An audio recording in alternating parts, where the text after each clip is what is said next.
Hey everyone, Mr. Sujano here, your source for gaming, tech, emulation, and open source news. Let's get started. Alright, to kick things off, yes, camping again. Yes, another absolutely gorgeous day out. So come along with me on my morning walk and let's talk some news. So first up on the docket, we're talking about Sega Saturn emulation on Android with Yaba Sanshiro. And Yaba Sanshiro now has Retro Achievement support. Now this announcement came right from Yaba Sanshiro as well as Retro Achievements. And Retro Achievement says this emulator is officially hardcore supported, meaning that you can either decide to play in hardcore with restricted features to keep competition fair, or play in softcore and use all the features you are familiar with. Note, you may have seen that Yaba Sanshiro also has versions on Windows and iOS. These currently do not support Retro Achievements, but it is planned. So there you have it, Retro Achievements on Android for Yaba Sanshiro with Windows and iOS to follow. And speaking about mobile, next up here we're talking about something that I think is going to have a lot of people extremely excited. Rust. Yes, Rust is headed to mobile. Now, unfortunately, I don't have a firm release date just yet, but it does seem that pre-registration is open. And they say here, Rust Mobile brings everything you love from the PC version. Open world exploration, tense PvP battles, base building, and the constant feeling of trust no one. It's all here, now tailored for a mobile lifestyle. The game features a fully explorable sandbox world with dynamic weather, region-based biomes, and a real-time day-night cycle. All the core pillars of Rust remain intact, scavenging, crafting, raiding, and permadeath, so every decision counts. Now, I don't know about you, but I have a hunch that this is going to be a very popular game on mobile, provided the execution is well and it's done well. I think this game has a lot of potential on mobile. And continuing to talk about mobile, next up here we're talking about something very interesting on Reddit emulation on Android. And I'm deciding to quickly highlight this one because, well, it's definitely something. So the title here says, running two separate Cyberpunks at the same time with split window with Winlator Bionic and Winlator CMod V13 on Red Magic 7S Pro. I can see that they are running, but I would say running is a very broad term on this one. Crawling or slithering may be a better explanation. Honestly, the only reason I'm talking about this one is because I think it's hilarious. In terms of frames per second, frames is a very generous term. It bounces between like 2 to 6-ish. No surprise there, that's a lot to be demanding out of that CPU, but at the same time, is it impressive? Well, it's definitely something. But moving on from that, and next up here, we're talking about RetroAssembly. RetroAssembly, for those who may not be aware, stands for Subscribe to Mr. Sujano, and it's a personal retro game collection cabinet in your browser. They say under features here, relive moments from numerous retro gaming consoles in the browser, NES, SNES, Genesis, Game Boy Arcade. See your game collection displayed with auto-detected beautiful box arts and covers. Save and synchronize your game at any point and resume later. Made a mistake? Some emulators allow you to rewind gameplay. Browse through platforms in your game library with an intuitive interface with a spatial navigation, which means you can just use a keyboard or gamepad to navigate between games. Enhance your gaming experience with beautiful visual effects with retro-style shaders. And play on the go even without a physical gamepad or using our on-screen virtual controller. This one is on GitHub. It's 100% free and open source and just got a new update. So at the time of filming, V1 of RetroAssembly is the latest update. It's not technically the first release. They did have an initial release last month, but this is V1. So they're saying here that this release brings several highly requested features and improvements that enhance your retro gaming experience. And here are the key highlights. Docker self-hosting, dark mode, continue with the latest saved state, full screen mode, and MD5-based metadata matching. If you are interested in RetroAssembly and wanted to learn more about it, like everything we talk about, links are in the description below right at the bottom. I don't hide my sources. And speaking about sources, next up here we're talking about BeatEmUps, where Wood from BeatEmUps is facing a little bit of backlash right now for some claims or leaks or rumors that they started. This one is very interesting. So for those who may not be aware, BeatEmUps is a very big channel. I mean, Wood has like 1.89 million subscribers. And the latest video here is, well, it's generating a little bit of controversy on top of the previous controversy that they generated. So anyways here, it's titled, "I faked a Nintendo Direct leak to investigate how rumors spread online." So at a very high level here, it appears that Wood spread some fake information to, I don't know whether he was trying to get views or whatever, but take a look at the video. He's got a very long explanation about it. There's a ton of analysis videos on it. But basically he spread some fake information, I guess, under the guise of understanding how rumors are spread. A very weird situation overall, and I do recommend checking out Wood's explanation video as well as videos from other people like RGT85. So Wood's video here, and you might start hearing some engine noises. There's some boats now that are on the water, I guess early morning fishing. Anyway, so Wood's video is it's kind of an explanation apology video. And well, his video doesn't seem to be very well received. Taking a look at the comments. So here are some of the comments on the video, and I don't know if Wood's going to delete them or just let them ride. But this person says, "This made me realize how much of a narcissist he is." This person says, "Builds a reputation for being reliable, uses to spread a rumor. I can't believe they trusted me." And this person says, or rather asks, maybe this is rhetorical, "What point were you trying to prove that people lie on the internet? Truly revolutionary stuff here." And then taking a look at RGT's video, and the comments are very similar. This person says, "I'll just say this, I want to watch YouTubers who don't have to spend an hour defending themselves and climbing out of a hole they dug themselves into. And certainly not interested in the ones that have a fan base that defends them no matter how they act." So who knows what's going to happen next for the future of BeatEmUps and Wood. My guess is that he's just going to continue on doing what he does, and this will all blow over and be forgotten about in a short period of time. And also here, in my opinion, and this might be a hot take, the whole rationale behind all of this, I'm guessing, was to generate publicity and controversy to help out view counts and maybe earn a few bucks, all for the algorithm, right? That might be a hot take, but I don't think so. And speaking about statistics and viewers and I guess users, next up here we're talking about Linux and Steam.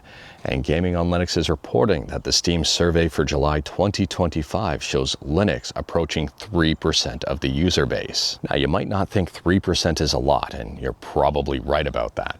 But anyways here, Windows obviously dominates the user base with 95.23%, but it was down almost 0.5%. Linux is at 2.89%, up 0.32%, and Mac OS is at 1.88%, up 0.12%. So let me know your thoughts about that one in the comments below in terms of Linux usership. I would also say, taking a look at some other things, and Linux users seem to be possibly more than you may think. I mean, I took a look at DuckStation here, for example, for FlatHub on Linux, and it's got over 3 million downloads. I mean, if we want to be specific, it's sitting right now at 3,986,004 installs. So closer to 4 million than 3, right, pressing against 4 million. And comparing that to Android, for example, and Android just says 1 million plus. Now, unfortunately, I don't have the Windows statistics for people using DuckStation, but I would assume based on those numbers that the Linux user base for DuckStation is incredibly huge and probably a very big percent. I mean, even taking a look at Dolphin for comparison here, and the numbers are very surprising. So for example here, Dolphin on FlatHub currently has 4,463,265 installs. And on Android, they have 10 million plus installs. So I would say the Linux user base for Dolphin is also not very small at all, and the Android user base seems to be a lot bigger. Now, I don't know about you, but I find this information very fascinating, and I'm very curious to see viewers of this channel and what you use for an operating system. Do you use Windows, Linux, Mac, Android? A combination of multiple? I don't know here. I'm going to start a post and just a poll in there just to kind of gauge to see where people are at, because I, for one, am very interested in it. And speaking about different operating systems, and also we're seeing where things are at. Next up, we're talking about PlayStation 2 emulation with Play. Now, for those who may not be aware, Play is a PlayStation 2 emulator. I wouldn't say at PCSX2's level just yet. However, Play is basically on everything. Android, iOS, Mac, Windows, Linux, in your frickin' browser if you want it. And on top of that, Play does not require a BIOS file. Now, Play just got a brand new progress report here. It's on Literal Mente Games' Patreon page, which I do recommend checking out. And it seems there's some brand new verified playable games. Shadow Hearts Covenant, Ultraman Fighting Evolution 2, and Ultraman Fighting Evolution 3. In my opinion here, Play keeps improving in leaps and bounds, and I think it's an emulator worth keeping your eye on as time goes on. I mean, as it continues to get better, and the fact that it's multi-platform, I think it may become very popular once compatibility is boosted. I mean, at the time of filming here, Play has tested 2,630 games. Out of those, 47.68% are playable, 38.52% are in-game, 11.71% get into the intro, 2.02% are loadable, and 0.08% get nothing, and that is a very low number. And speaking about a low number, next up we're talking about a high number, the exact opposite. We're talking about the Nintendo Switch 2 and Mario Kart World, and seemingly here they continue to sell extremely well. And also for this video, I've been noticing I've been recording like this. Meanwhile, I probably should have had you up here like this. I apologize on that one's on me. Anyways, here taking a look, it appears that Mario Kart World has sold 5.63 million units so far. Furthermore here, the Nintendo Switch 2 has sold over 6 million units. So to say the Switch 2 is hot and Mario Kart World is hot would be an understatement. And on a side note here, very interestingly, last night while Mrs. Sugeno and I were by a campfire, someone on a campsite around somewhere, I could hear them playing Mario Kart World. It was cranked up very loud, the sound was carrying. Unfortunately, they weren't really winning. It didn't sound like it. But at the same time here, it goes to show how popular the game is. And I'm curious to see if momentum is going to continue. Now, all of this is hot on the heels when we talked yesterday about the price of the Switch going up, as well as some Switch accessories and some Switch 2 stuff too, I think, the Joy-Cons too. But anyways here, it's very interesting overall because I've seen reports that Nintendo is having trouble keeping up with demand for the Switch 2. And I've also seen reports that Nintendo has plenty of stock for everybody. I think momentum is going to be the key thing here. Are people going to continue to buy the Switch 2? Or is the whole user base already saturated with the Switch 2 and maybe sales will taper off? I don't know here. I mean, if I were to guess, I would say that the Switch 2 is going to continue to be a hot seller, and Nintendo is really going to have to keep marketing it and keep trying to make it appealing for people to pick it up. Because a whole lot of people have the existing Switch. And there may be a number of people, myself included, seeing no reason whatsoever to upgrade. Because taking a look at the Switch data here, in terms of units sold, Nintendo has just reported 153 million plus units sold of the Switch. Now, even though the Switch just got a price hike, it's still on for sale, it's still in stores, and I'm assuming it's going to surpass the PlayStation 2 as the best-selling console of all time. Unless Sony finds more magical sales numbers out of somewhere. But anyways, here it just seems inevitable at this point that the Switch will be the best-selling console of all time. And that is going to be a really tough follow-up for the Switch 2. So I'm curious to see what happens with those Switch 2 sales. Let me know your thoughts. Do you think the Switch 2 is going to continue on selling? Do you think a lot of people with the Switch are going to upgrade to the Switch 2? Or do you think sales are going to taper off and this initial burst of sales was from people really wanting a Switch 2 and maybe that's a saturated user base now? Let me know your thoughts. And speaking about user bases, next up here we're talking about Reddit. Now we talked about this one a while back when it was announced and it was not received very well. And it seems now that Reddit is backtracking a little bit, so this is more just a heads up. But apparently Reddit has paused its plans to have paywalls, the ability to allow subreddits to hide content or lock content behind paywalls. And I would say that is a very good thing. In my opinion here, I'm guessing they realized that locking content behind paid subreddits was not a popular choice, and that it would decrease the user base and overall usage of Reddit. Let me know your thoughts about that one. I don't necessarily think it's a far leap considering this is what they said. To stay focused on what matters most, we're shifting resources away from a few areas, such as work on the user economy. This includes what some have referred to as paid subreddits. It's still an opportunity we believe in, but right now we're all in on strengthening our core product, making Reddit the go-to place for search, and accelerating international growth. I'm not going to lie here, I'm very curious to see where Reddit goes moving forward. I think not having the paywalls is a very smart move to try to grow the user base.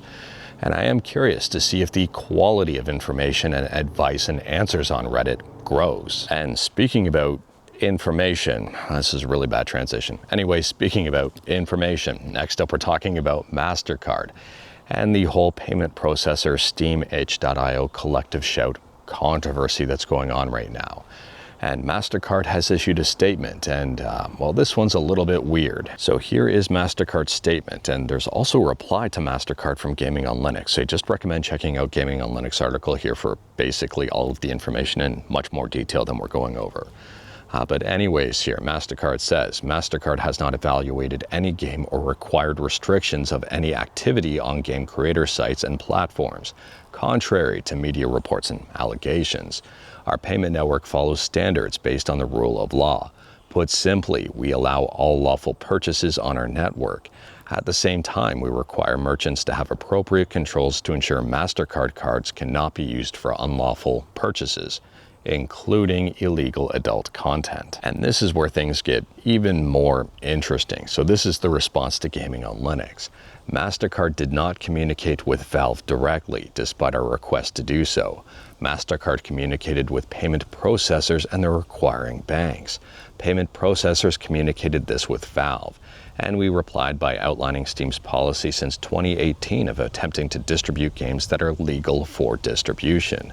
Payment processors rejected this and specifically cited Mastercard's Rule 5.12.7 and risk to the Mastercard brand. So who knows what's going to happen moving forward with Steam and itch and the games that were delisted and payment processors and collective shout.